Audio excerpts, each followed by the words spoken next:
Dakizuen bezala emakunde historikoki beti gonda Jaizkibelen ondoan eta Irungo kasuan alarde parekidearen ondoan aitortza eta babesa adieraziz eta horrela izaten jarraituko da, ez? Guk uste dugu, tradizioak kontestu konkretuetan sortzen direla, baina garai berrietara parkatu egokitu behar direla, egokitze prozesu horrek ez duela suposatzen tradizioaren kontra joatea, baizik eta eskubide berberak ematea emakume eta gizonei, eta uste dugu hori dela bidea.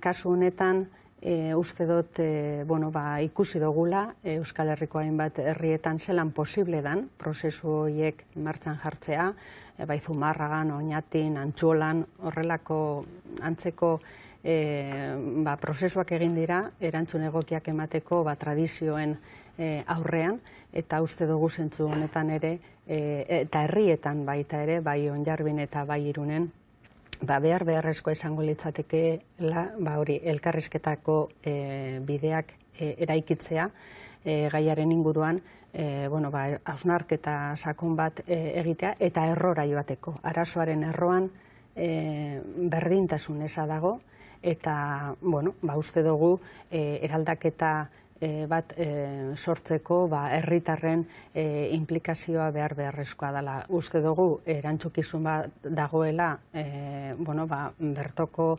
instituzioen ordezkarien aldetik, baina baita ere herritarrek bultzatu dezakete berdintasunaren aldeko prozesua. Eta horrezegatik espero dugu bide horretatik joatea.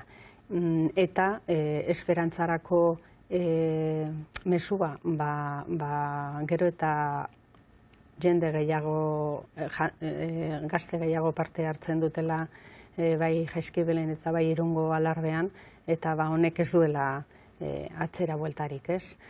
Beraz, lanean jarraitu behar dugu, estrategia egokiak bilatzeko, egia dana da, 20 urte pasatu dirala, eta ez dana posible da oraindik horrela jarraitzea, ez? Eta horrek behartzen gaitu guztioi, hausnarketa sakon bat egitera, eta espero dut denon artean estrategia egokiak bilatzeko gai izatea, arazo honi behar den irtenbidea emateko.